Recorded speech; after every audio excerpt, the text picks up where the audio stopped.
Good morning. Morning. Morning.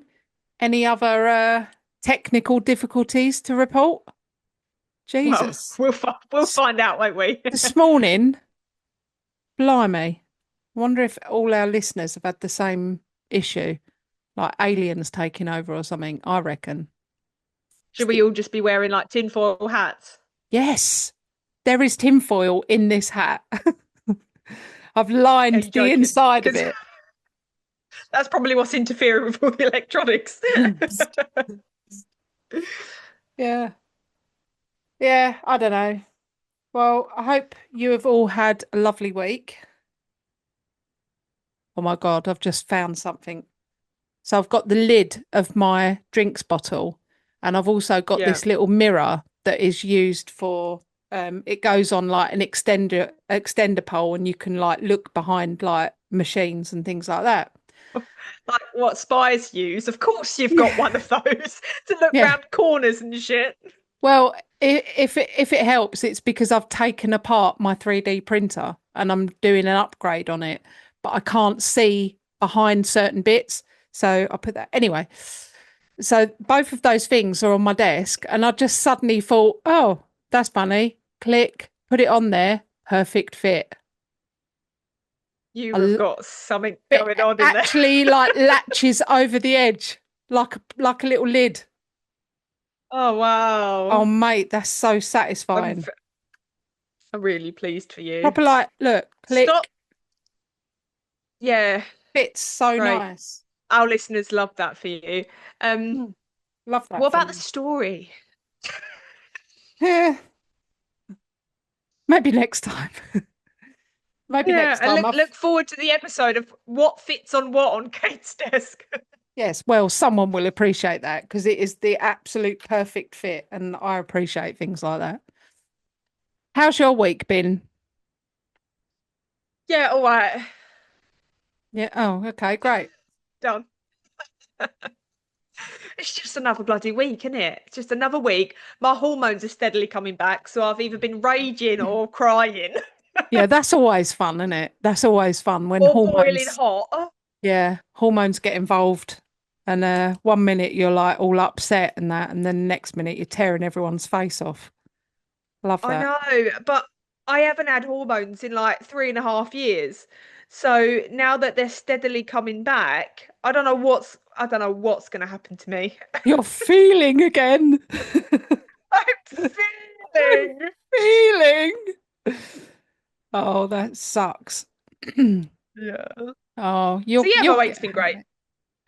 Good, good, good, good. Have your random blams been great? Because here they are. We've never done it like that before. No, look at me mixing it up. You Yeah. got me off guard. Yes, my random blams have been great. I've got a great one. So have I. I've got a listener one.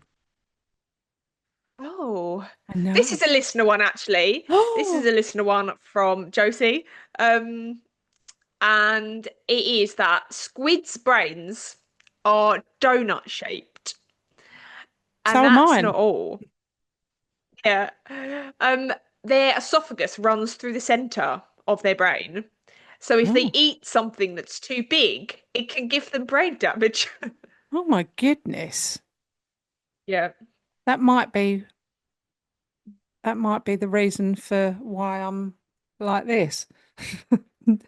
Fitting li maybe. fitting little mirrors onto lids. Yeah, I ate something that was too big and it's damaged me. That's Aidled you. yeah, that's cool. That's cool.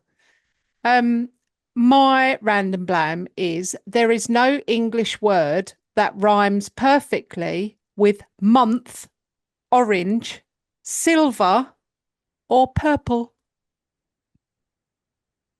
Have you seen that Eminem video where he's like rhyming everything with orange? No, Yeah. but He that rhymes 4 inch with orange. It's four like that inch. orange 4 inch, 4 inch. Yeah, because he's got an accent. So he's like that orange 4 inch.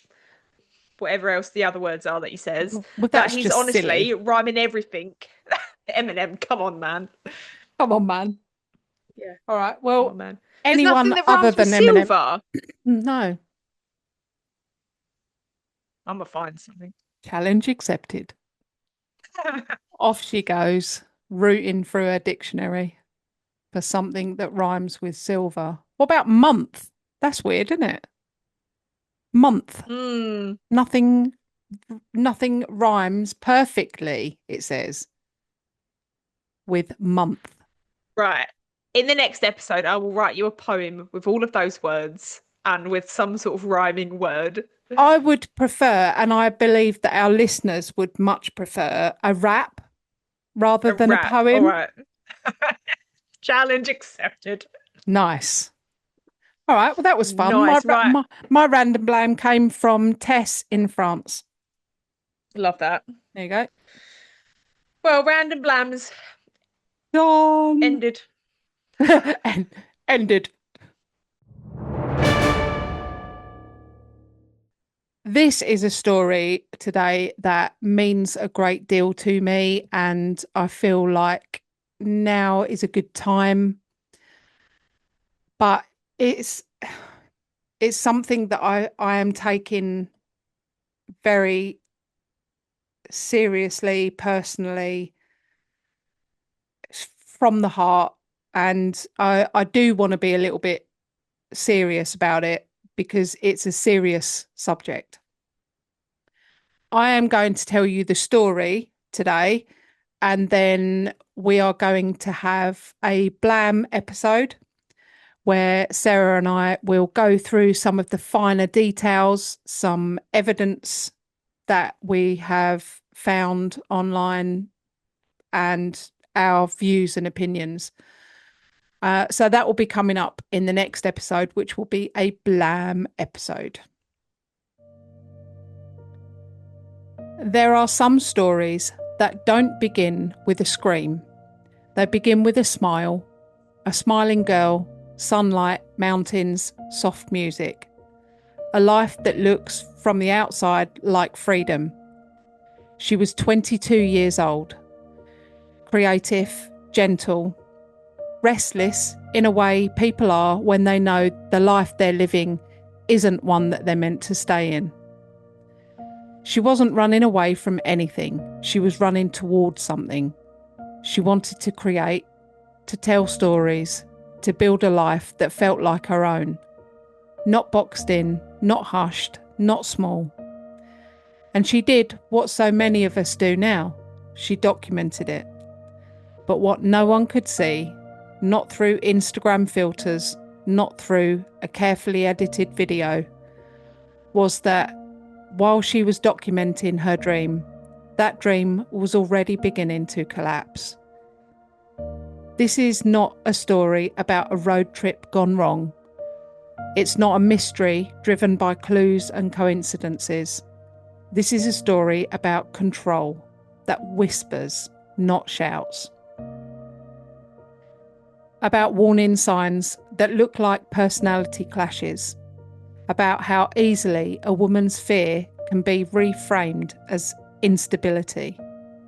She did everything right. She shared her location. She stayed in touch. She left a digital trail, not knowing that it would later be used to trace her final days.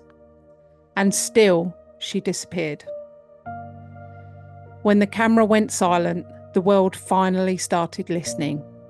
This episode is about who she was before she became a headline, before she was reduced to body cam footage, before her name was spoken in a past tense. Because she was not just someone who vanished on a road trip. She was a young woman building a future, and that future was taken from her. So who is this amazing girl? Her name is Gabby Petito, and this is her story.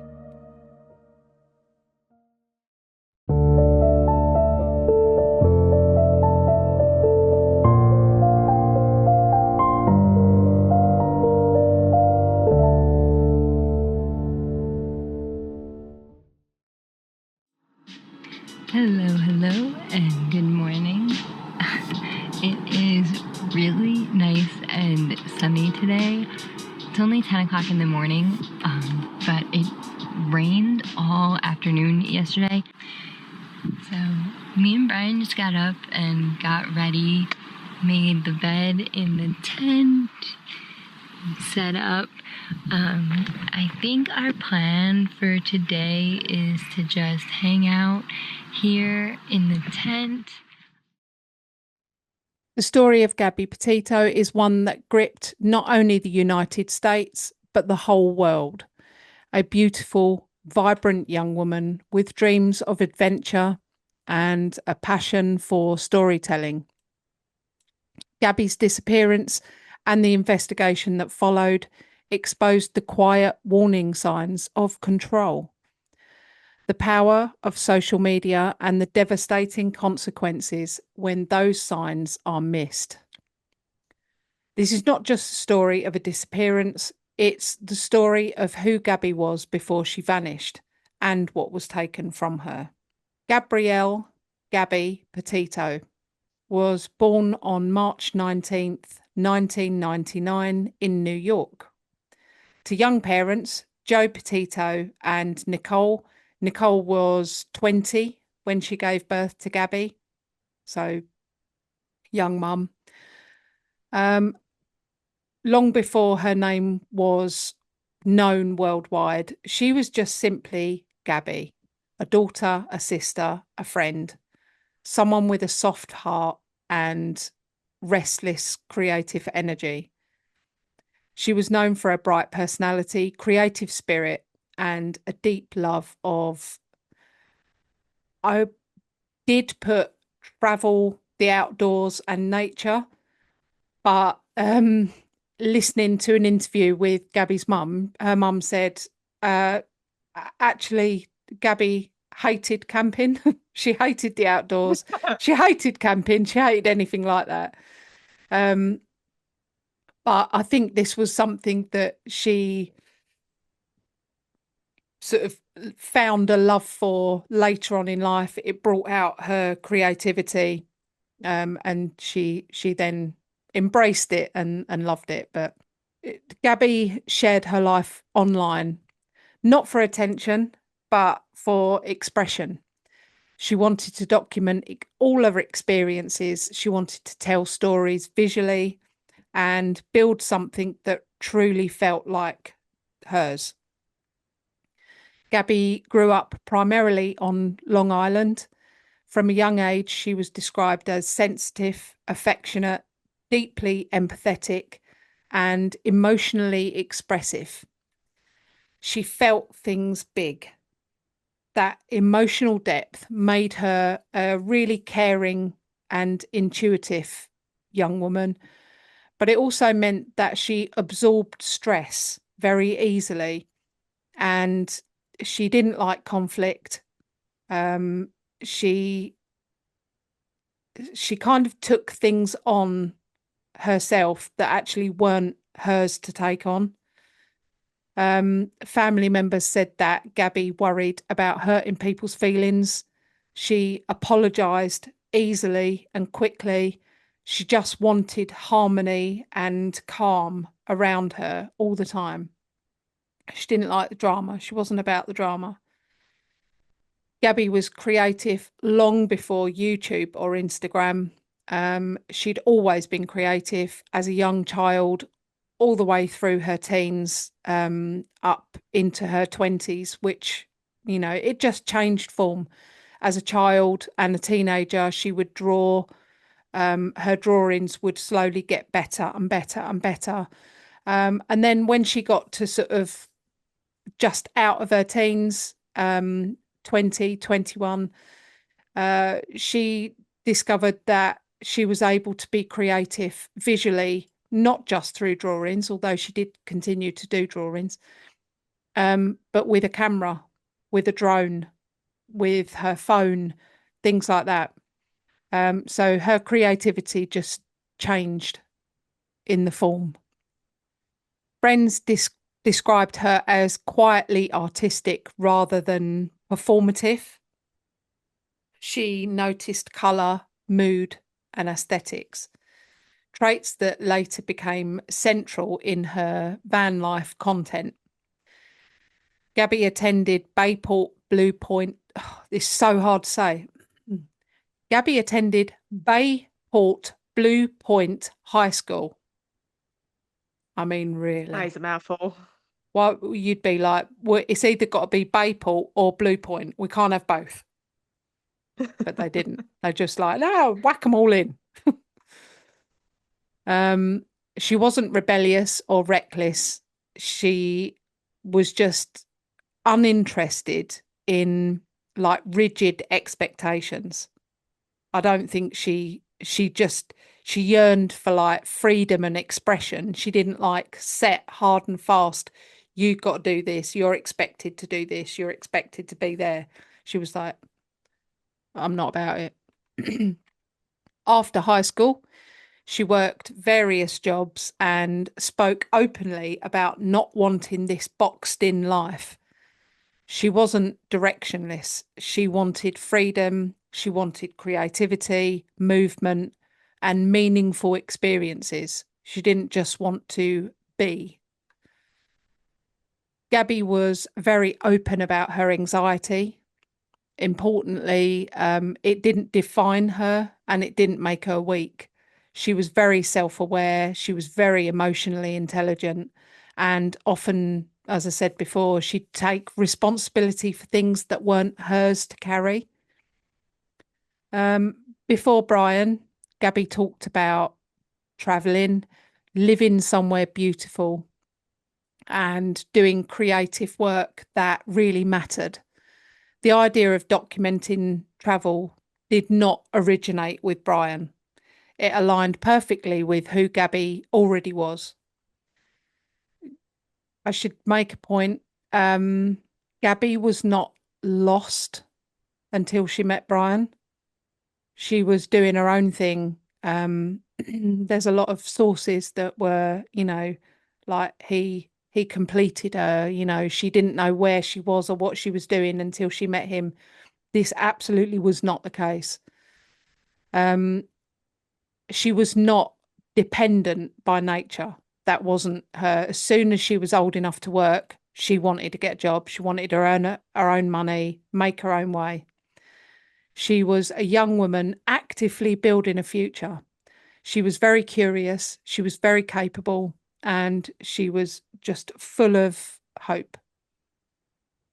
The tragedy isn't only that her life ended, it's that the future that she was working towards just never even got the chance to unfold. I think that's why I find it so tragic, was that she was just starting to really do what she'd always dreamed of doing. So this is what happened. Gabby met Brian Laundrie at school. Brian was a part of their friendship group. He and Gabby, they weren't really described as friends, but they kind of hung around in the same kind of circles. So they were sort of known to each other, but they certainly weren't considered friends. In March 2019, Brian moved to a Long Island townhouse. And he said to a friend that while he was driving past this deli, he saw Gabby and he thought, I've just got to go and speak to her. I've got this pull and this urge to just go and speak to her. So he pulled his car over, ran over to her. They got chatting, and both of them would later say that this meeting at this deli was love at first sight. They began dating. Gabby didn't tell her family that they were dating. It was just like, no, we're just good friends. We're not together, we're just mates. But as time went on, it became blatantly obvious that they were an item. Gabby's family liked Brian. They thought he was a bit socially awkward, but he was nice. He was nice to Gabby. He was nice to them. He was polite. He was friendly. Fine. They were dating for a short while.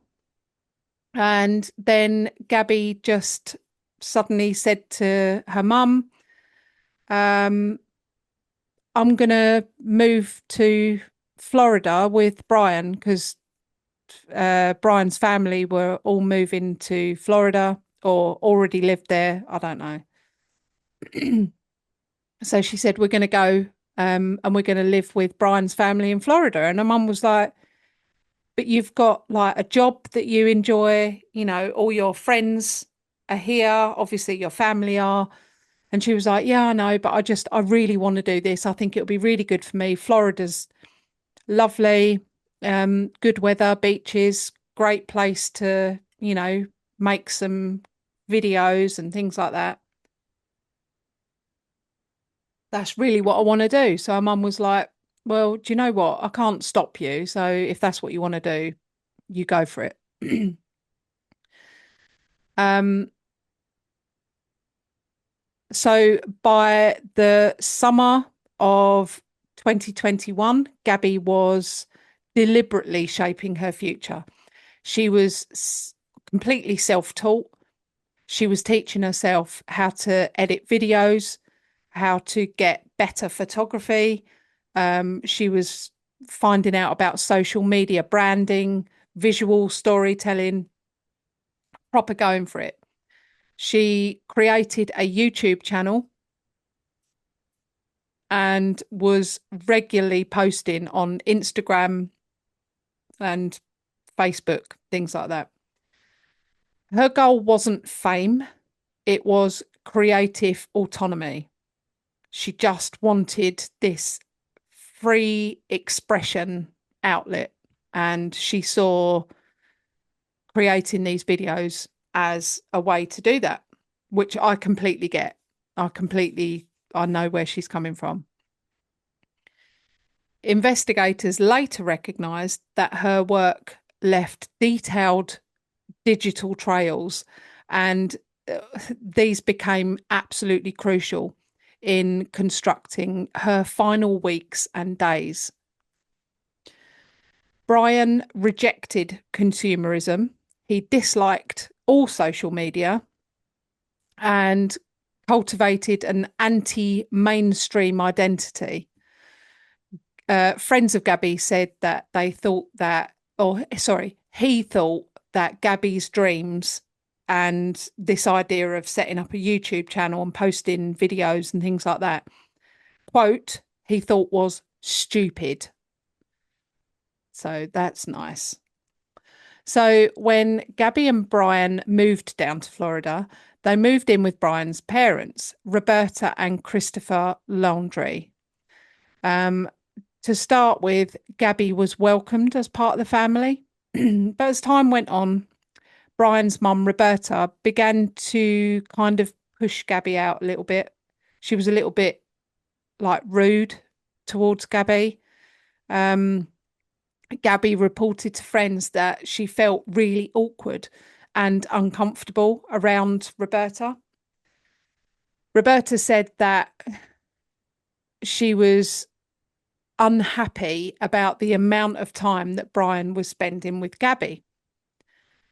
Text messages that were later discovered on Brian and Gabby's phones, there was things like, from Gabby, this is like direct quotes, "Your mum's in a bad mood and I need to go out to the store."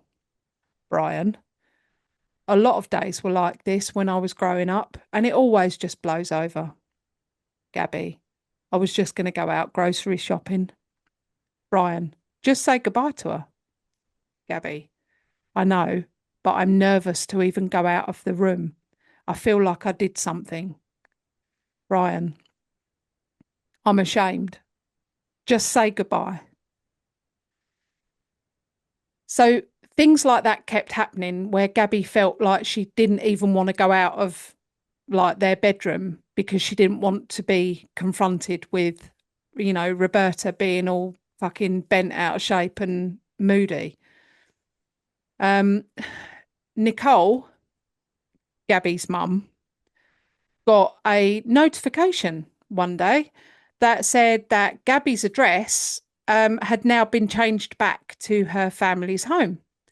Nicole was like, oh, Gabby didn't say anything about this. So she messaged Gabby and said, I've just been told that your address has been re-registered back to us at home. Are you coming back? Are you moving back? And Gabby was like, what? I don't know anything about it. I don't know what you mean. And then Nicole was like, well, how do you not know that your address has been changed back to this address? And Gabby said, I've got a feeling it was probably Brian's mum that did it. So there was a lot of things like this where why would you do that? Do you know what I mean? And it was just bizarre. It was just really bizarre. They never really got to the bottom of it, of, why her address had suddenly been pinged back to her parents. Don't know. Gabby began to feel very lonely and very shunned by Brian's family, specifically Brian's mum, Roberta. So she didn't really have any friends down there, as Nicole had rightly pointed out. So she had gone on this site where you can like make friends. You just find people that have got like the same interests as you, maybe in the same area, things like that. And she made a friend very quickly called Rose. And Rose is lovely. She just seems really lovely, and she really loved Gabby as well. But they became really good friends straight away. They would make TikToks together and hang out. They proper loved each other. They were kindred spirits. They had like so much in common. They liked being silly together. Um, One day they were due to go out. They were due to go line dancing, and Rose was waiting for Gabby to arrive, and she was waiting and waiting and waiting. Eventually, she texts Gabby saying, like, where are you? How much longer are you going to be? Gabby texts her saying, I'm so, so sorry. Me and Brian are in the middle of a massive argument. He's hidden all my ID cards. Um, so like obviously they can't go out and go to a club if they've got no ID. So she was like, I can't come. And Rose was like, she didn't, I don't know if she said this to Gabby, but she was like, it was very clearly Brian controlling her because he didn't want her to go out and enjoy herself. So he just hid her ID cards. Um, in July 2020, Gabby's family saw a Facebook post by Brian's mum, Roberta, saying that, congratulations, Gabby and Brian are engaged. Gabby's mum had no idea. She had no clue that her daughter was engaged to Brian, until she saw this flipping Facebook post. Gabby's family were shocked, to say the least, and Gabby's dad was quite irritated, as were the rest of the parents, because but Gabby's parents separated when I think she was about 4. It might have been younger than that. So Gabby had her mum and her dad and their partners, and all 4 parents were really close. They all got on really well, and they all parented Gabby between the 4 of them. Really, really lovely, lovely family. But anyway, so Joe, Gabby's dad, was a bit pissed off, as were the rest of them, that Brian hadn't even spoken to them. And like he hadn't done that traditional thing of, I would like to ask for your daughter's hand. Nothing like that. Nothing, no discussion with the family of like, I would like to ask Gabby to marry me. Are you all okay with it? Nothing. Then all of a sudden, Gabby bought a van. She bought a 2012 Ford Transit Connect. And so the latest plan was that Gabby and Brian would kit out this van as a small camper and they would begin a van life vlog. And for anyone that doesn't know what a vlog is, it's like a video diary. So it's like, this is what we've been doing today. I'm on my way to the grocery store and blah, blah, blah. And they video it all and then they post it online. So Gabby wanted to have this van life where they travelled around in this little camper and documented the whole thing. And then she would post it to her YouTube channel. And in order for this van conversion, Gabby started working loads of hours at a local Taco Bell so that they could afford to actually renovate the camper. And they had a list of things that they needed to buy. So some of it was things like solar panels and a power station so that they could power laptops, phones, a little drone, everything that they would need. Their little lights that they've got in their van. So, and these things are expensive. So she was like, I'm going to work. The more I work, the more money I can earn, the faster we can get the van kitted out. I'm ready to go. And then the sooner we can go. So that was her mindset. Gabby would work most days at Taco Bell and then spend a couple of hours seeing her buddy Rose. Brian was not okay with this. He would send her messages like, I hate that you're working at Taco Bell with these bunch of lowlives and now you're turning into one of them. It's disgusting. So that's a nice message to send to your fiance. He was getting on her case every minute. Gabby was getting a constant barrage of texts, some angry, some would intentionally make her feel guilty. Just horrible. June 2021, without any notice to any friends or family, they turned up at Gabby's family home in their van, all kitted out, and they said, we are leaving for our adventure today. Everyone was like, oh, where did that come from? Okay, what? Nicole, Gabby's mum, gave her some money and said, call me all the time. Let me know that you're safe. Let me know that you're okay. Gabby embraced her mum and Nicole said it was the biggest, tightest hug that she ever had with Gabby. And she said what was strange was Gabby was actually crying while she was hugging her and squeezing her and telling her that she loved her so much. Nicole said, why are you crying? And Gabby said, I don't know. But that's obviously something that will stay with Nicole forever. Nicole then said to Brian, keep my baby safe. To this, he replied, I will. Gabby had asked her parents for a drone. She said, she'd actually said to her mum, Nicole, she said, I need a drone. I need a drone. I'm going out to all these beautiful places, all these big national parks. A drone is just going to be the chef's kiss on the footage. So her mum said, all right, we'll get you a drone. We'll call it your birthday present. So that was how it worked. And she had this little Mavic Mini drone, great little drone.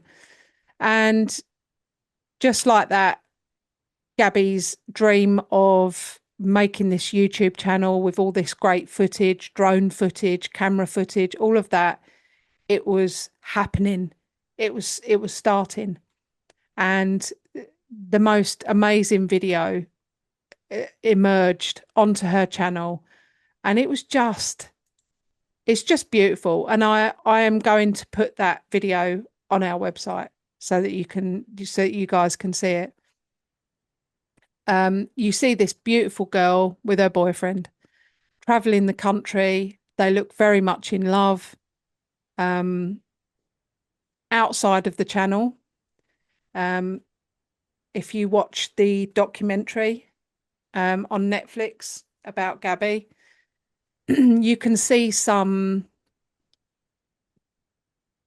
clips that didn't make the final cut.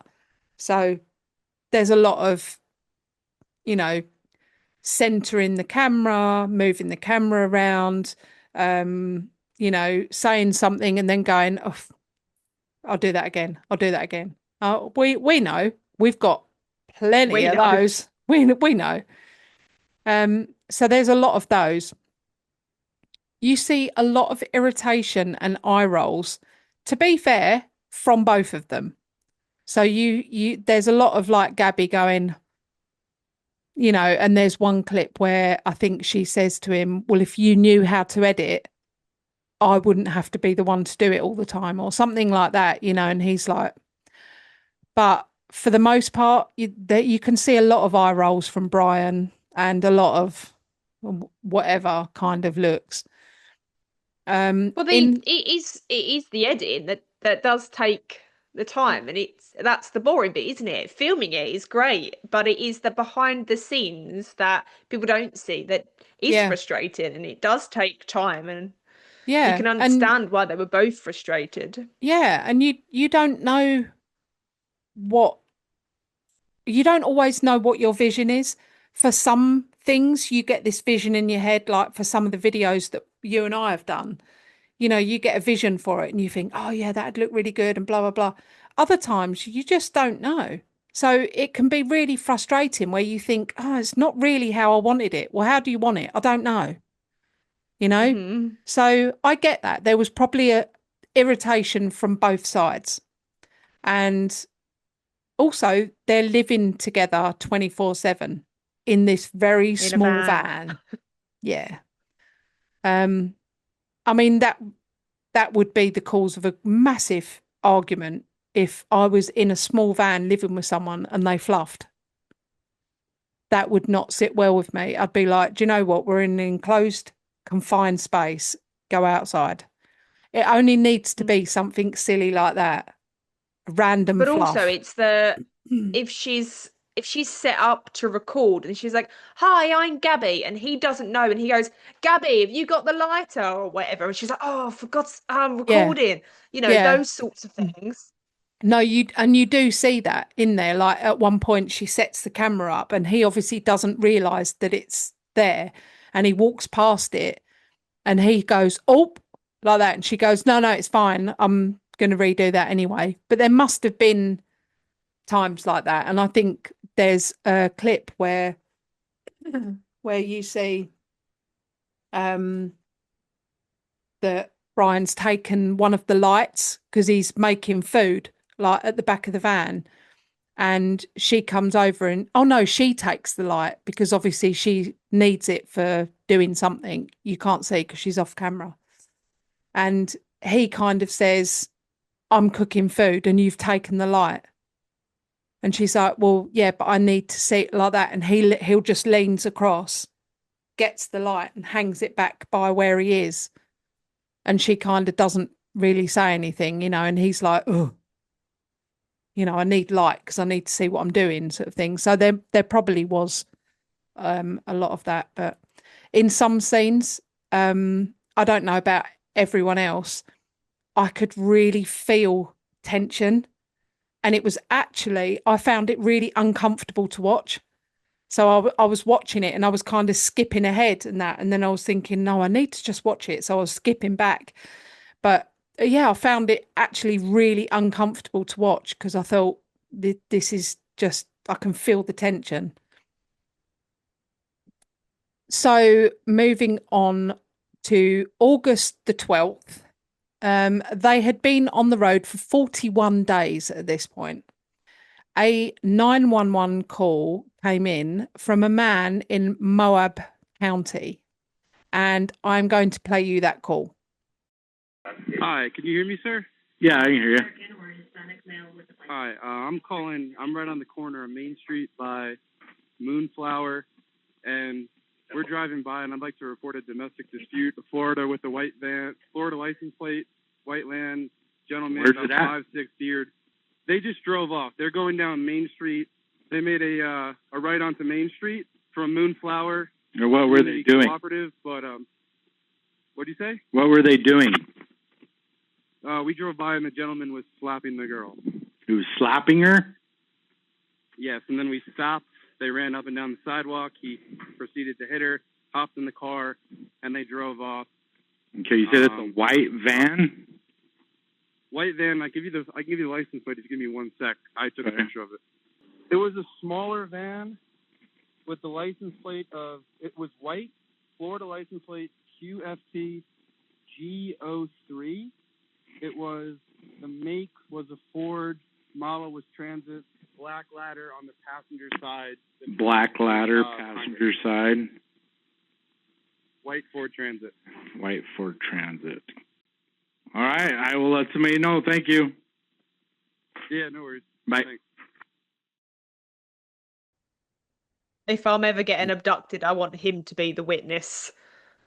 He had everything. He was ready. Yeah, he was and that's what's so important. And in a way, in a big way, I'm glad that we live in a society where there is so many cameras and everything. I've got a pair of glasses, for God's sake, that have got a camera in them, and I don't even have to touch them. I can literally, when I'm wearing them, I can say, start recording, and it will record whatever I'm looking at. And I think, do you know what? With technology like that, thank God. But even so, none of that was technology. He went, I've seen Yeah, I something know. that isn't right. I'm Yes. going to make a mental note of everything that I've seen and Yeah. call it in. Because otherwise, he's known that's not okay. I've seen Yeah. something that's not right, something needs to be done. Hmm. This is everything that you're going to need to do something about that situation. Unfortunately, he did all of the work. He did everything right, that guy. Unfortunately, the police did not, because this was not followed up with. So there was a photo that, if you are watching on YouTube, it will have been in that video. And it's a selfie by Gabby. And this wasn't sent to anyone. It was found on her phone at a later date. You can clearly see that Gabby is crying. She has tears filling her eyes. She looks very, very upset. And along with that, there is a huge red mark across her left eye. There is scratches on her cheek and something that looks like maybe a bump or a scuff on her forehead. So then around 6 p.m. that same day, there is police body cam footage that emerged, and it's footage that most of the world have seen. It's a very long piece of footage that I will post on our website with in Gabby's case file, so that you can go and you can view that whole incident. But for now, I'm just going to tell you a bit about it. Maybe you've seen it, can't really remember, or maybe you haven't seen it at all. So the police are driving behind Gabby's van. They see the driving a little bit erratic, and the police officer actually says, I'm behind someone who's possibly intoxicated. So they thought it was a drunk driver because they were kind of swerving a little bit. Then the van makes a very quick, sudden swerve and actually bumps the curb. And then they're like, right, something's going on. So they put their blues and twos on, pull them over. Gabby gets out, goes over to one side and is talking with the police. The other police officer is talking to Brian. Gabby is clearly in a lot of distress. She is really crying hard. She has visible marks on her face and arm, which the officer talking to her points out, and he says, you know, what's happened? Did he hit you? Did he hit you? And she doesn't say ever. She doesn't say, yes, he hit me. She just doesn't. The officer asks if she hit Brian, and she says, yes, I hit him. I hit him. I was just mad. I was being unfair. I shouldn't be so mean to him. She's saying all of this. Brian has also visible marks on his face, and he says that Gabby had grabbed the steering wheel and he had pushed her off, and she sort of lashed out at him, and she had her phone in his hand, and it was the phone that caught him. Unfortunately, we will never know. We will never truly know. When the police asked Gabby if she grabbed the steering wheel at any point, she categorically says, no, I did not. No, I didn't. We were arguing. But we already know. We already know that from the 911 call, he was seen standing with Gabby on the sidewalk and smacking her in the face. We know that happened. But as you know, we're the only police, people. they've not the only people that linked the really two, have know. they? No. Yeah. So that's what's annoying is the incident of them of Brian being seen slapping Gabby. To this point, they would have known that he was the aggressor and not Gabby. Anyway, they end it with, because although they see Gabby as the aggressor, and in that state, it is actually the law that if there is any domestic abuse, which they know, because Gabby said, yes, I did hit him, by law, they should have arrested Gabby. And they didn't. If they'd have followed their own laws and arrested Gabby, maybe it would have been different. Maybe not. We'll never know. But by law, the police should have arrested her.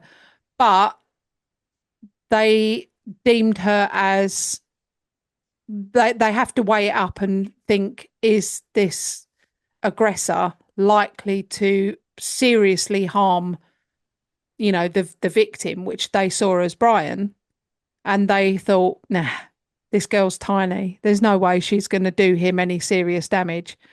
So what they did was they said, Gabby, spend the night in the van, because it was her van, spend the night in the van, and Brian, who was the victim, got put up in a hotel funded by a victim support fund, which is fucking ironic, but yeah. Sorry, did you have a question? I had an opinion. You can go but for it. I'll keep that.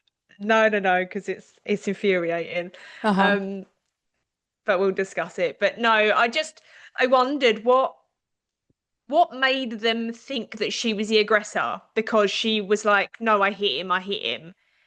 He didn't hit me, despite the fact that she's covered in Uh-huh. bruising, quite obvious red bruising. Yeah. They And went, they ask her about it. They say, how did you get that? If he hit you, you can tell us. You can tell us. And she just doesn't say anything. So they're like, you're the aggressor then.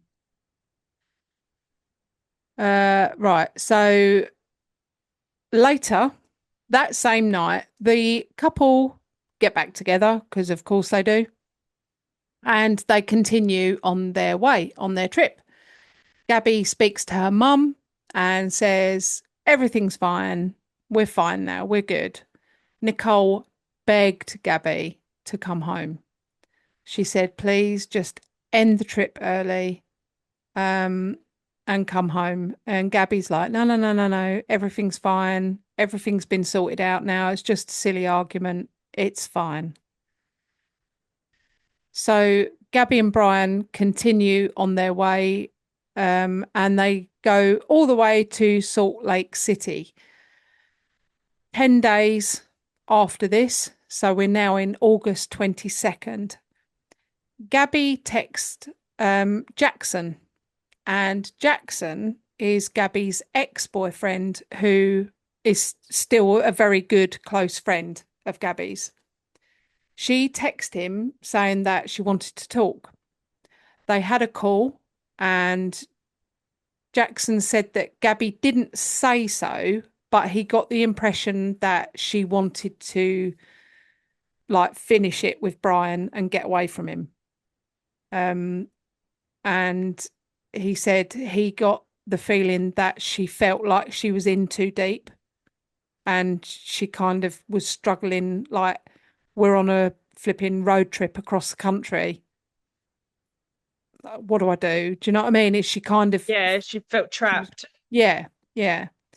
He asked if she was okay. She said, I have a plan, and I think I want to leave him. And Jackson was like, if that's what you want, then you've got to do what you got to do. I will always be here for you, if you want to talk. And they kind of left it there. I am now going to show you some footage of Gabby and Brian on August 27th, 2021.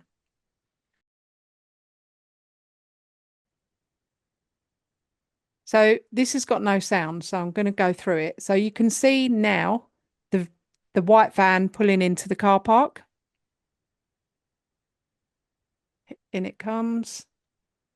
And so this is Gabby and Brian entering the car park of Farm Foods.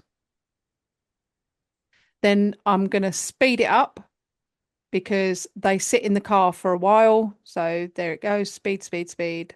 Cars coming in, people going shopping. And now you can see Brian getting out the car. He's starting to open the door to get out the car.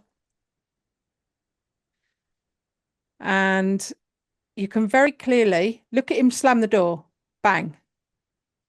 So That's a really aggressive yes. purpose slam, that is. Yep. Yeah. Josie says I always slam the car doors, but that was a proper Yeah. You can slam and see a him really enthusiastic arm. Yeah, swings his arm as he shuts the door.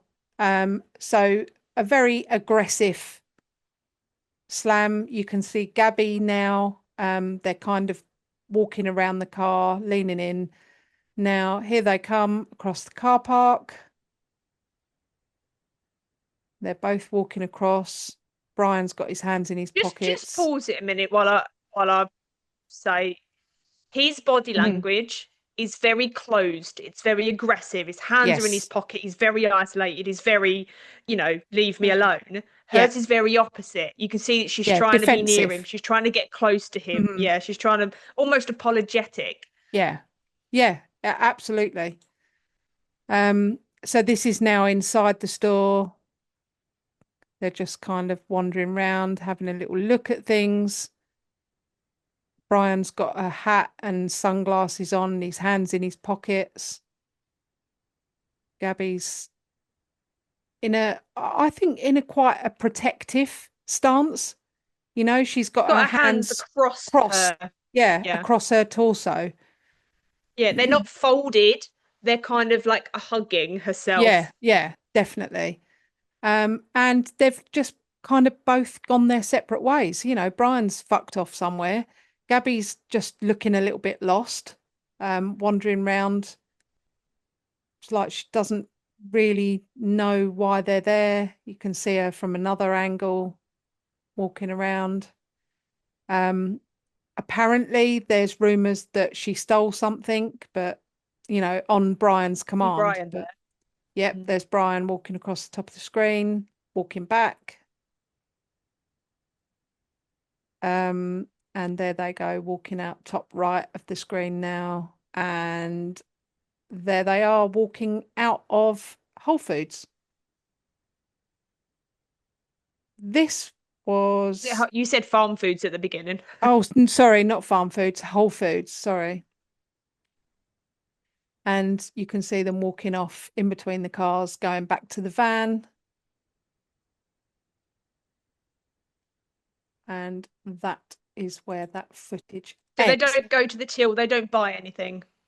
No, but apparently Gabby stole something by their friends said that like Brian would try and like teach Gabby how to steal. Right. I don't know how truthful that is. But yeah.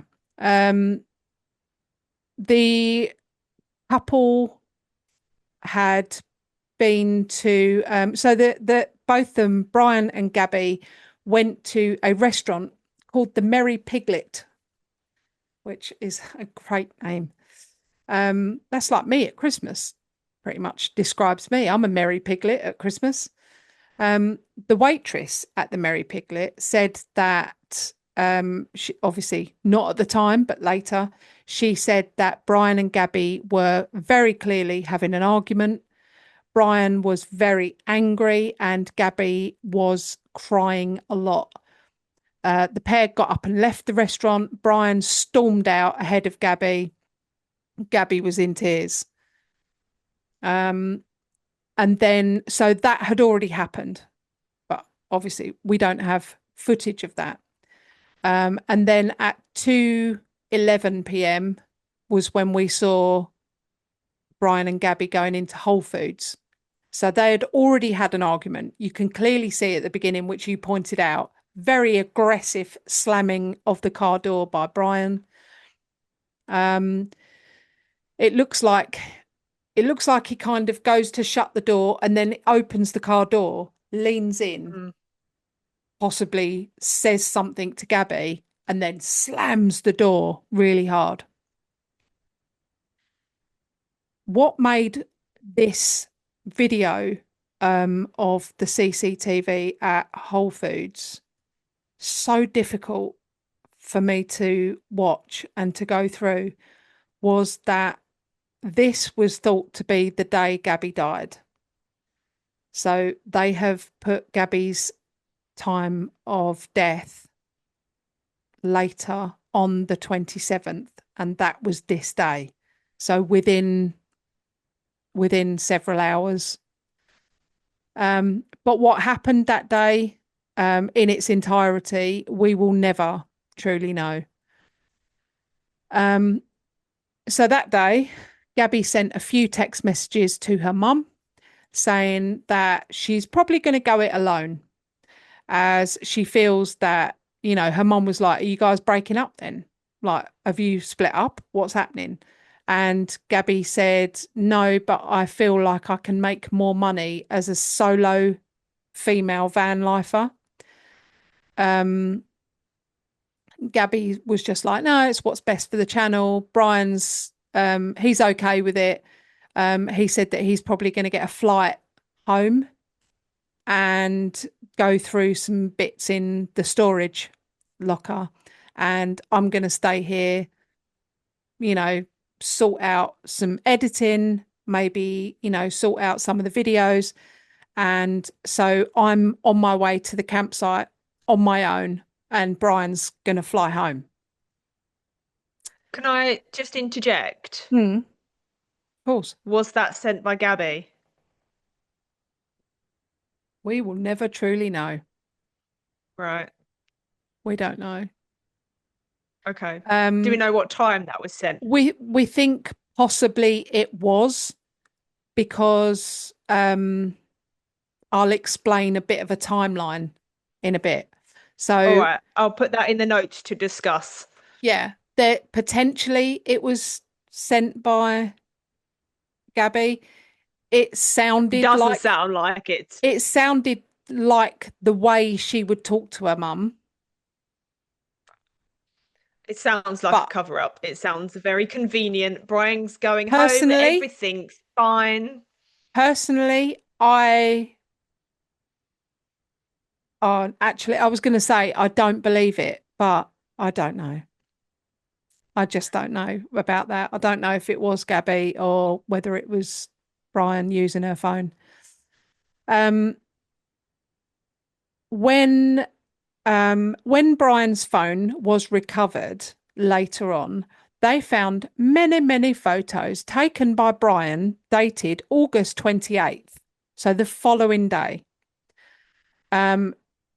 It also pinged up on the cell phone towers that he was obviously hiking. He wasn't on a plane heading home to sort out the storage unit. He was there. So all these photos that they discovered on Brian's phone later were of things like flowers, animal skulls, the river, all very artistic, very well lined up and set up, look nice. On August 29th, a lady called Norma Jean Jalovec, apologies if I've got that pronunciation wrong, she was driving to a church service that was being held at about 5 p.m. in the Grand Teton National Park. She was leaving the service after she'd been to the service. She was leaving at around 6 to 7 p.m. and she saw a young man hitchhiking at the side of the road. She stopped and asked him if he wanted a lift, and he said, yeah, that'd be great. Can you take me to Jackson? And she said, I'm actually not going that way. I'm going the other way. And he said, oh, okay. Jackson, Florida.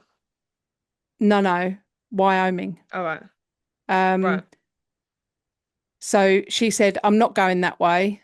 And he said, okay, could you drop me at Spread Creek campsite?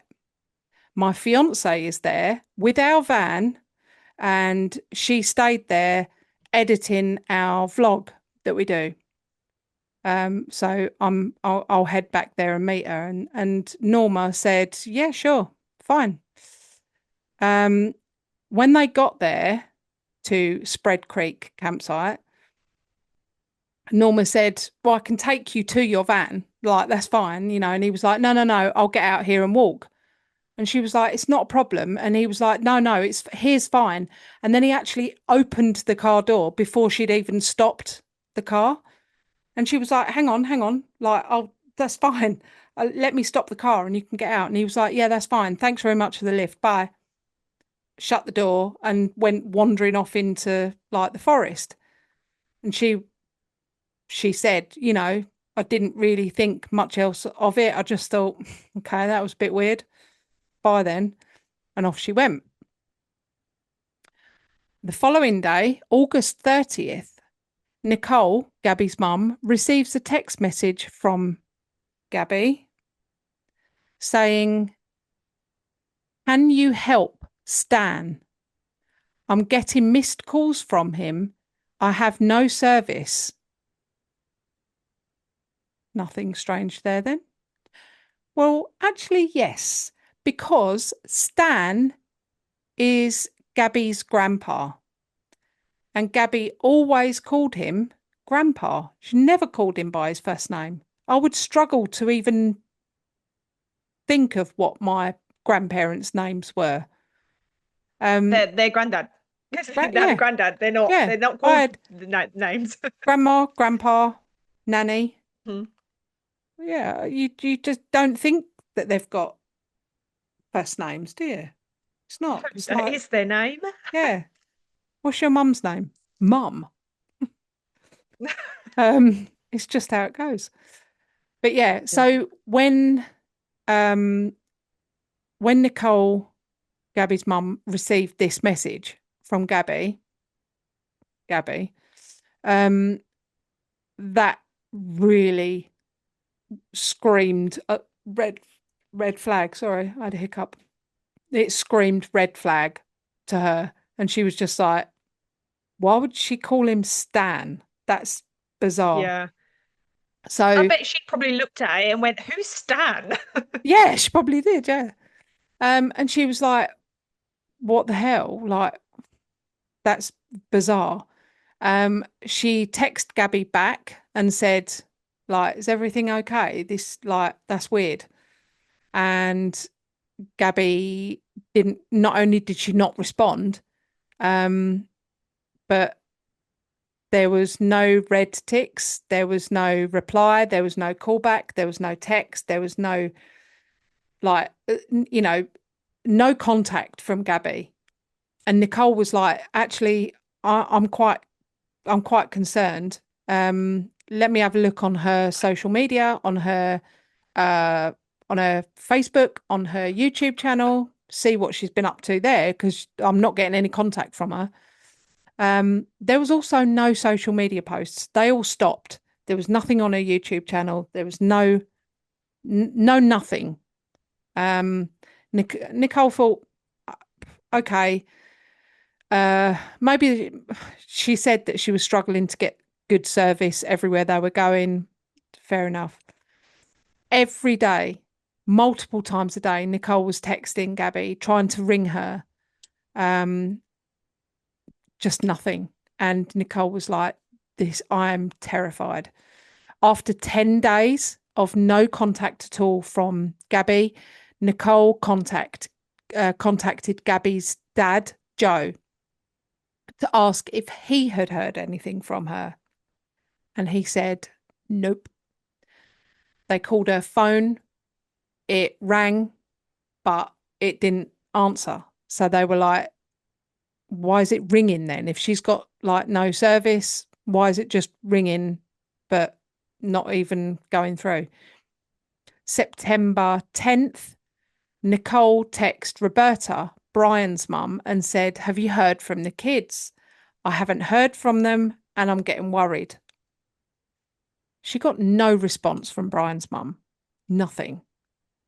This is her son and her future daughter-in-law. Why is she not replying and going, oh shit, yeah, I haven't heard from him either. That's, nothing. Both Gabby's parents contacted Brian's family. They never received a single response. Nothing. And then the messages just stopped going through, like they'd been blocked or like Brian's parents had just turned their phones off. Bizarre. Joe then sent one last message to Roberta and Chris saying, we are worried. We're calling the police. Apparently, Brian and his family did not care about Gabby being missing at all, because as the world found out later, for the last 10 days, while Nicole has been trying to get hold of Gabby, Brian had actually come back to Florida and they'd packed up all their camping stuff, and him, his mum and dad, his sister and her kids all went on a camping trip to Fort DeSoto, and they had a lovely time.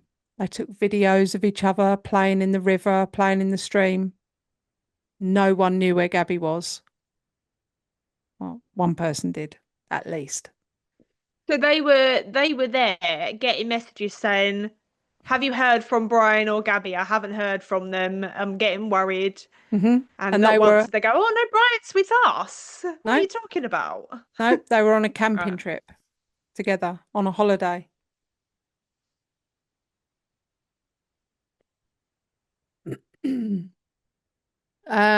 So police were called. The police arrive at Brian's parents' house. When they arrived, they see a small white van parked on the driveway. They knock on the front door. Brian's parents, for those without a visual, in their house, they've got quite a big porch. So they've got like something that looks like a screen door. And then there's a porch that's maybe like 10 foot like square. It's a big porch. And then there's the front door. So so the police knock and they stand at this porch door, this screen door. Uh, both of Brian's parents open the door. So both of them are standing there. They open the front door and they stay at the front door. So they're like 10, at least 10 foot away from the police officer. They immediately say, we're not talking to you. We've got nothing to say. The police are like, oh, hi to you. They say, look, we're just here because Gabby's or Gabrielle, her parents have reported her as missing. They haven't heard from her. We're just here to find out if you know where she is or where your son is. And Brian's dad says, well, Brian's here. And they're like, oh, he's here. And yeah. Is Gabby here? And not at any point do they say yes or no. They go, we don't know anything. This is the number of our lawyer.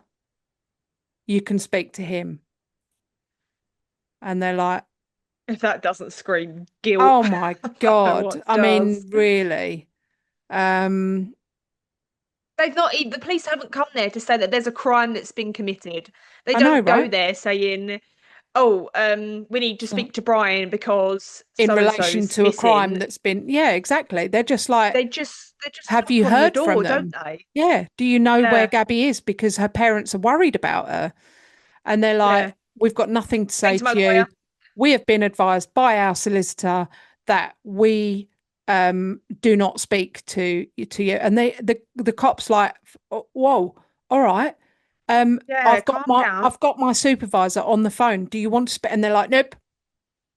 If you've got anything that you want to speak to us, you can go through our solicitor, go through our Because lawyer. that then And they're means like, they've already spoken to their lawyer about something, and the lawyer yes. said, don't speak And to the this is police. a big thing that will come up, the Yeah. timeline of when all this happened. So the police officer then says, is this Gabby's van? And Chris, Brian's dad, goes, it's both of theirs. Well, spoiler alert, it's fucking not. It's Gabby's. They're not like joint owners of it. Gabby bought it. She paid for it. It's Yeah, it's registered Gabby's to van. Gabby. So the police officer goes back. He does a quick check in his car on the radio, speaks to his supervisor in the office, and blah blah blah. And they're like, no, it's not registered to Brian Laundrie and Gabby Petito. It is registered solely to Gabby Petito, and she is missing. She has been reported as missing. There's a lot of talk from the officers, like saying, this is suspicious. This is really bizarre. Like, what the hell's happening? We just asked if they knew where she was, last time they'd seen her, spoken to her. And they're like, speak to my lawyer. So the officer then goes back to the house, knocks back on the door again, and he's like, I'm so sorry. I know you said you didn't want to speak to me, but that's actually registered to Gabby, so we're taking it. And Chris, Brian's dad, goes, fine, I'll move my car. And they're like, fine. So they get a tow, comes, picks up the van, and they take it back to like the police station, pound, whatever it is. Ryan now is the police number one person of interest. He's not a suspect of anything, and he can't be arrested, bless you, because they don't know that there's any crime committed yet. They don't know where Gabby is. So it's very suspicious. It's all very, very suspicious. All of the police are like, I'm feeling really weird about this. I'm really like weirded out by it. There's something just not right. Why would he suddenly appear home back in Florida with the van and Gabby's nowhere to be found? It just doesn't sit right. So they put Brian's parents' house under constant surveillance. When the police inform Nicole and Gabby's stepdad, Jim, that Brian's at home, we know where Brian is. We just don't know where Gabby is. Brian is at home with his parents. Oh, yeah, and Gabby's van is there too. And they were like, what about Gabby? And he said, no idea where Gabby is. Oh, and also, we can't ask, because they were like, why don't you just ask Brian? Like, they've been together. And the police went, yeah, about that, we can't, because the laundries have lawyered up. As soon as Nicole heard that, she knew Gabby was gone. She knew. Her heart had shattered into a million pieces. The four parents began to search for Gabby. They made flyers. They put posts on all social media. They did interviews with anyone and everyone. They spoke to anyone and everyone about Gabby. Her photo was everywhere. Her face was everywhere. The world went bonkers looking for Gabby. She was on the news. She was on posters. She was all over social media. And when the world heard the facts about what had happened with Brian just arriving home without her, but the van was there, and then they found out that he'd lawyered up straight away before the police had even got there. There was a mob, man. There was a huge mob that formed outside Brian's parents' house, and they were fucking relentless. They had banners, they had leaflets, they had missing pictures of Gabby. They were posting them, like tucking them in Brian's parents' family's car under the windscreen and all that. They were fuming as well. They were chanting, "Where's Gabby? Bring Gabby home." It could be heard ringing out throughout the whole neighbourhood. Anytime Brian's family came near the front of the house or out to their car or anything, people were screaming at them, "Tell her family where she is. Tell her family where Gabby is. Where's Gabby?" Gabby's dad, Joe, flew down to Florida. So Florida is where Brian's parents live and where Gabby and Brian lived. Gabby went missing like in Wyoming. So Wyoming, so there's like 3 different areas. Gabby's dad, Joe, flew down to Florida and started a huge campaign for his daughter. Like, where is she? Like, can we get some information from Brian? So he was kind of sorting that side of it out. He was doing press, what do you call it when the family go on? They do like a press, it's not a press release. It's like where they talk about like the missing. Conference? Yeah, something. I can't think of the right term, but he was on the news. He was on camera. He was saying, we just need to find Gabby. We need to know what's happened. Meanwhile, Jim, Gabby's stepdad, flew to Wyoming to actively, physically search for Gabby. The authorities sent up helicopters, drones, massive search parties, search dogs, everything. And what I thought was really cool was in this national park in Wyoming, they actually had a team of like search police that are on horseback, because they're like, it's the easiest and best way to search for someone. So they had To this traverse team. the Yeah, the treacherous terrain. So they had all these officers on horseback that were also looking for Gabby as well. The search area was huge. It was around 20,000 square miles. They were mainly concentrating on the Grand Teton National Park because that's where Gabby was last. And also they were using data from Gabby's phone, and they could see that she was like, her last known location from that was Grand Teton National Park. It had been pinging off several different towers. They pinpointed her last location to the Spread Creek campground. And as a way of getting Gabby's face seen by the rest of the world, they released that body cam footage that we spoke about earlier, where, you know, Gabby's sitting in the back of the police car and she's really crying. She's saying, I hit him. And they're saying, did he hit you? Because you got marks on your face. And she's like, oh, I don't really want to say, I shouldn't have hit him. So they released that footage to the world. It shows a very upset Gabby, a young, beautiful girl in obvious distress.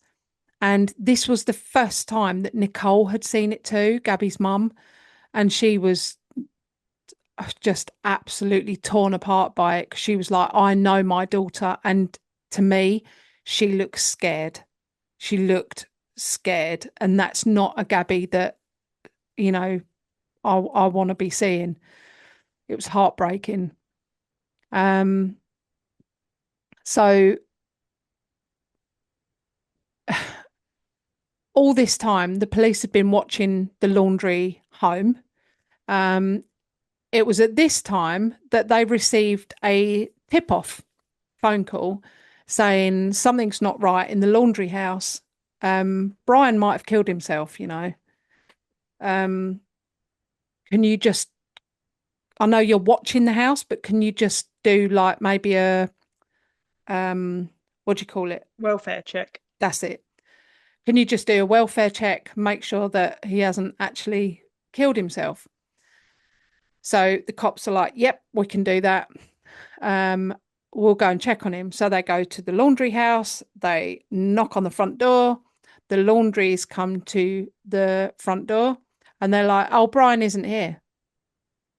And the police are like, what?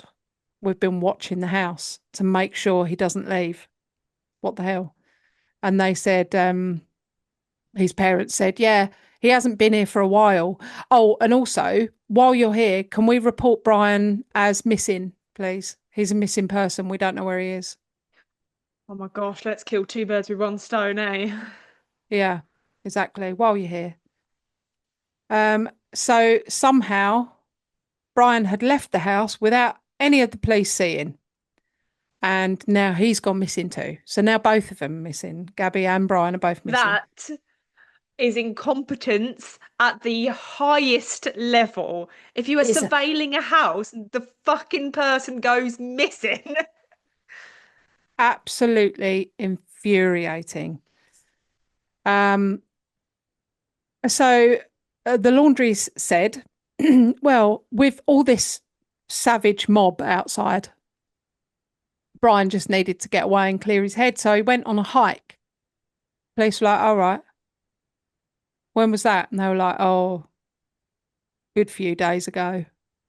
Yeah, he took himself off and he hasn't come home. So now we're worried. And the police were like, right. So they said, all we know is he's gone around somewhere around this area, possibly because that's where he likes to go hiking, but we have absolutely no idea. So another search started, but this one was for Brian. So now that the world had got a hold of this story, social media took over and Gabby and Brian's faces were everywhere. And so, like, the whole world was going bonkers. There was all these millions of people posting videos going, we think we saw Gabby in the background of this video. And it was just going nuts, which I'm sure from the authorities' point of view was probably really unhelpful. Do you know what I mean? Because there was probably a lot of resources going into following these things up and then going, well, no, that's a squirrel. You know, that's not even a person. However, one of these people that saw these pictures and videos was Norma Jean, the lady who had picked Brian up and taken him to the campsite. And she reported this to authorities, and she was like, it was definitely him. He was sitting in my car, and I took him to Spread Creek campsite. At the same time, a couple called Jen and Kyle Bethune saw the news and thought, we were in that area, and we were filming as well because they were also vloggers. So they were like, let me check. Let me go over our footage again. So they checked their footage, and ta-da, there it was. You can clearly see Gabby's van just kind of pulled over at the side of this dirt road. So this was great because this fitted the time frame perfectly. And the police also then said, okay, well, that's narrowed it right down to a very specific area. So that's where they said, we'll concentrate the search in that area. You know, it saves us many, many thousands of miles. So on September 19th, 2021, they headed to that place and started the search from there. Then a report from the search team came in. We have found a body. It was the body of a young girl laying on her left side in the fetal position. She had on a hoodie with the hood pulled up over her head with just a little bit of her blonde hair poking out. There were signs of a small fire that had long ago burnt out that was just in front of her. Her shoes were taken off and placed neatly beside her. And Jim, Gabby's stepfather, was asked to identify the girl, and it was Gabby. Her cause of death would later be discovered as strangulation. The authorities said that Gabby, they felt that Gabby had been laying there from around the day she was last seen, which was August the 27th. Could have been between August 27th and August 29th, maybe. So it would turn out that Gabby had been there for 21 days, which is 3 weeks. So this is the timeline of August 27th. 1 p.m. They are seen having an argument at the Mary Piglet. 1:45, Jackson, Gabby's ex, gets a missed call from Gabby. 2:13 p.m, they are seen visiting Whole Foods, which we saw the CCTV from that, so we know that that's true. 6 p.m, the van is seen on the video from the Bethunes in Spread Creek campground. You can see on that video that someone is in the van, because you can see as they drive up, and I will show this to you on our discussion video episode. You can see the van back door is open ajar, and then you suddenly see it go clonk, shut. I watched it many, many times, and it is someone is looking out the back of that van and then thinks someone's coming, and they shut the door. Whether it was Brian, whether it was Gabby, we don't know. And the police said that at 8:32 p.m., there is evidence of Gabby using her computer. And they said the reason that they think that that was Gabby and not Brian is that it's done in a manner that is consistent with all her previous usage on that computer. So she's doing things in a pattern, and it's the same pattern that she's done many, many times before. So they said it's highly likely that that was her. And that was at 8:32 p.m. on the 27th of August. After this time, 8:32, there is nothing, no movement from Gabby whatsoever. She doesn't use her phone, no photos, no videos.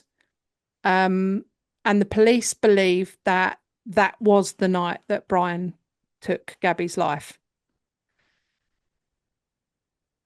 On August 29th, so 2 days later, or a whole day and a bit, phone data shows that Brian calls his mum, Roberta. He's still in the location of Spread Creek. It shows that he calls his mum, Roberta. They are on the phone for an hour or so. And right after that call, evidence proves that Chris Laundrie, Brian's dad, paid $25,000 to instruct a solicitor immediately after that phone call. For me, that says it all. Absolutely.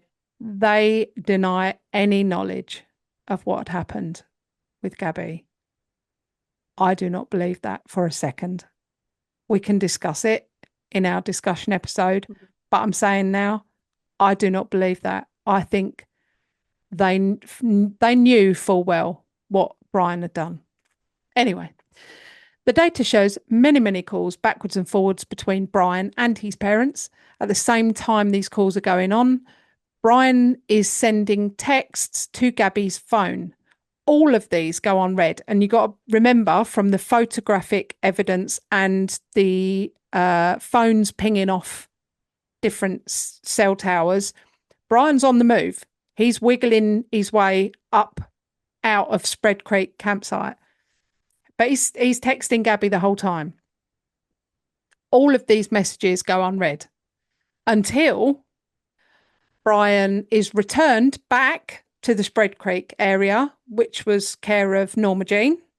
She took him back and dropped him off. And as soon as his phone is in the same location as Gabby's, then it's bing, bing, bing, bing, bing. They all get read. These messages were sent and read next to each other. More evidence showed that at this time, a payment was sent from Gabby's phone to Brian for $700. All this means is not only did he murder her, but he also then robbed her. Scummy. September 23rd. Police act on an arrest warrant for Brian. So a huge effort was now being made to find Brian and arrest him, because they were like, we've found Gabby now. So now we need to find Brian, because chances are he's the one that's done it. Well, now it's a murder case, isn't it? Exactly. It's not so much a missing persons case. Yeah. Now they know that he's done something. Now they're like, right, not only is he reported as missing, but now we need to find him. His parents had said that he went hiking, but what they didn't know was exactly where. But then we all had a strike of luck. A report came in that a car had been abandoned in a car park of the Myakkahatchee Creek Park. Yes. This car was a silver Mustang. This silver Mustang was registered to Brian's dad. So police began to search the area for Brian around this area. And this, again, Can I just interject again? I'm really sorry. So right? it's not that Brian didn't sneak out of the house whilst it was being surveyed. He didn't sneak out the back door and sneak round. He literally took the fucking car off the drive Took his dad's and drove big it silver somewhere. Mustang, burning off down the road in it with all his camping gear. Yeah, I know. This was a massive area again. I mean, national parks, they are. Even when me and my sister went to one particular national park, they said, do not separate from each other because if one of you dies, the other one's going to need to come back and tell someone because we won't find you. And we were like, you know, two girls from Brentwood. Do you know what I mean? We were like, I beg your pardon? That can happen. But it is. It's, you know, people can go missing in a national park and it's almost impossible to find them. But search the area they did. Hundreds of people, big search teams. The park was actually closed to the public because it had flooded because of all the bad weather. And it had flooded so bad that some of the search dogs were actually getting attacked by crocodiles, like alligators and that, because, you know, like there was people in the search parties that were up to their chest in water, wading through miles and miles and miles searching. Couldn't find him. So there was no sign of him for 37 days. Then, all these weeks later, Brian's parents decided that they might get involved and join the search. I mean, really? So Roberta and Chris arrived at the Myakahatchee Park and said, right, we're going to get involved now. Within the first hour, Roberta found Brian's bag. Then, well done. Yeah, well done. That was lucky, wasn't it? And then Roberta and Chris found Brian. All those weeks of all those professionals and hundreds of people searching, and they pretty much just walked straight to him. Funny that. Brian was deceased. Cause of death was a gunshot wound to the head.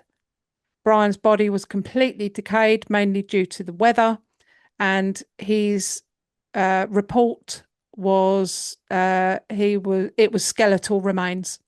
So he was identified by DNA. He had all his belongings with him, and he had a waterproof notebook with a letter, with many letters that he'd written to his family. And there was also a letter to Gabby and, like, I suppose whoever found the thing, because he kind of starts it off talking like he's talking to Gabby. And then there's other bits in it that sound like he's talking to the whole world. I'm going to read you this letter, but you got to try to not be too angry, because honestly, it's so self-serving, so such a narcissist. It actually drives me insane. Anyway, Gabby, I wish I was right at your side. I wish I could be talking to you right now. I'd be going through every memory we've ever made, getting even more excited for our future. I can't live without you. I've lost every day that we could have spent together, every holiday. I'll never get to play with. He's talking about, I believe, one of Gabby's siblings that he used to like play games with. Again, I'll never go hiking with T.I. I think that's another one of Gabby's siblings. I loved you more than anything. I can't bear to look at our photos to recall great times because it's why I can't go on. When I close my eyes, I will think of lying on the roof of the van, falling asleep to the sight of a meteor shower at Crystal Geyser. I will always love you. If you were reading Gab's journal, looking at the photos from our lives together, flipping through old cards, you wouldn't want to live a day without her. Knowing that every day you'll wake up without her, you wouldn't want to wake up. I'm sorry to everyone this will affect. Gabby was the love of my life, but I know adored by many. I'm so very sorry to her family because I love them. I'd consider her younger siblings my best friends. I'm so sorry to my family. This is a shock to them as well as a terrible grief. They loved as much, if not more than me, a new daughter to my mother, an aunt to my nephews. Please do not make this harder for them. This occurred as an unexpected tragedy. Rushing back to our car, trying to cross the streams of Spread Creek before it got too dark to see, too cold. I heard a splash, a scream. I could barely see. I couldn't find her for a moment. I shouted her name. I found her breathing heavily, gasping my name. She was freezing cold. I had just come from a blazing hot national park in Utah. The temperature had dropped to freezing and she was soaking wet. I carried her as far as I could downstream towards the car. Stumbled and exhausted with shock. My knees buckled and I couldn't safely carry her. I started a fire and spooned her as close to the heat. She was so very thin, had already been freezing too long.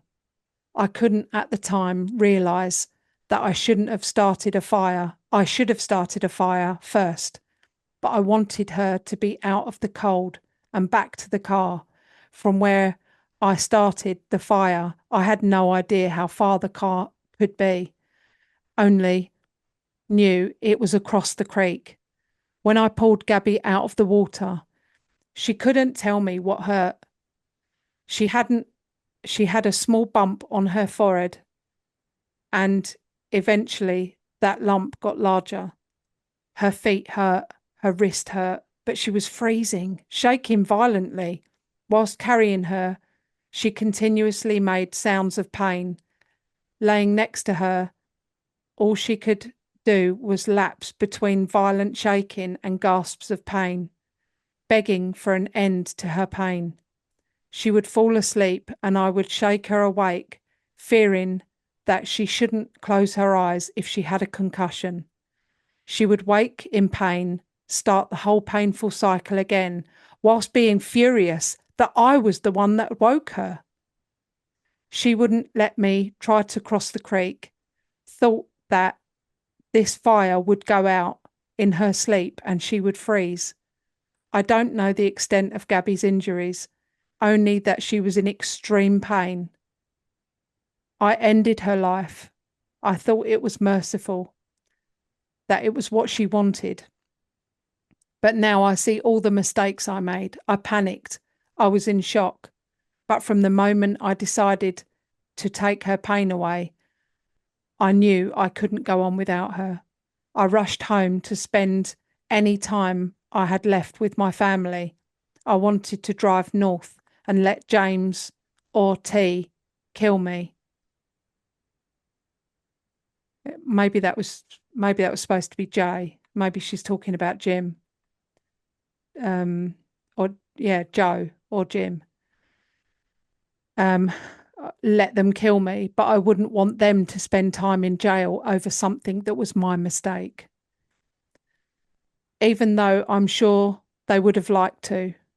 I am ending my life not because of fear of punishment, but rather because I can't stand to live another day without her. I've lost our whole future together. every moment we could have cherished. I'm sorry for everyone's loss. Please do not make their lives harder for my family.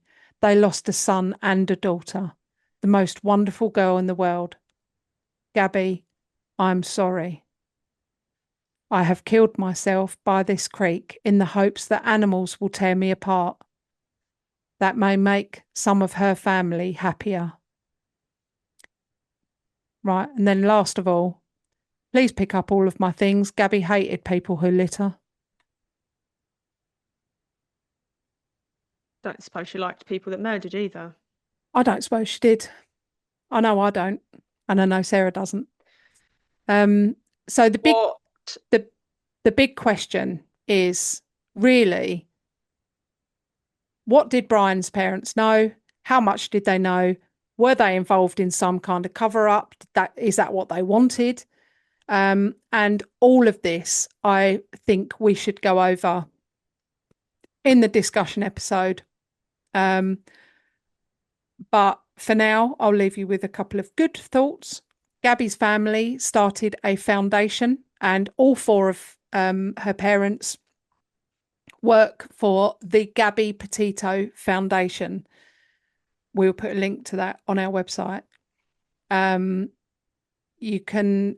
This offers amazing help to people suffering from domestic abuse, people that think that they might have heard something in today's episode and thought, my partner does that. You just never know. But there's all sorts of help that you can get on there, also all sorts of advice, and many links that you can check out right now. The Gabby Petito Foundation. And the message that we should be learning from Gabby is that you are not alone. Before I do our closing, is there anything that you would like to discuss about it? I'm fuming about that letter. I was about to go at it. I've written some notes and I was about to be like, this, and this. And then he was like, I'm going to just end the episode. So I do have so many things I want to discuss, which I do think it's a really good idea that we do a separate episode, because I don't want to take away from Gabby's story. And you're absolutely right to have just told the story, and then that is what it is. And then we can say our opinion. And we'll discuss it in the next episode. Absolutely. Yeah. Okay. Have you seen American Murder, Gabby Petito's story on Netflix? Yes. Okay. Well, I was going to, for any of our listeners that have not seen it, if you go and view it before our discussion episode, and then, you'll have maybe a better understanding of it. But we're going to go through lots of footage in the discussion episode and pull it all apart. So on that note, I'm just going to leave you all with a conclusion to the episode, because I don't want Brian's letter to be the last thing in everyone's ears. Gabby Petito's story is not just about loss. It's about visibility. Her voice, preserved through her creativity, continues to matter. She is remembered not only for how she died, but how she intentionally lived. When we talk about Gabby Petito, it's easy, almost comforting to focus on the ending, the headlines, the search, the body cam footage, the notebook. But endings feel contained, and I think that's why. Gabby's story didn't end in Wyoming. It ended in the moment her voice stopped being believed. She was anxious, not dangerous. She was emotional, not unstable. And she was gentle, not weak. And yet again and again, her fear was translated into fault. Gabby documented her life because she wanted to be seen, not famous, not viral, just seen, for someone who she was and what she was building and her hopes for the future. And in the most heartbreaking irony of all, it was the same documentation that helped bring her home. We like to tell ourselves this was unpredictable, a tragedy that no one could have foreseen. But the truth is quieter than that. It's harder to live with. The signs were there. The signs were just not dramatic enough. They didn't fit the version of danger that we expect. And like I said before, control doesn't always come with fists. Sometimes it comes with opinions, with eye rolls, with someone slowly convincing you that your feelings are the problem. And by the time the silence arrives, it's already too late. Gabby Petito was not a lesson, she was a person. A young woman with plans that she never got to finish. Stories that she never got to tell. And a future that didn't get a chance to unfold. Remember her for who she was, not just how the world found her. And if there's anything her story leaves behind for us, it's this. Listen sooner, believe quicker, and never mistake quiet fear for calm. Gabby deserved more time. Thank you all for listening.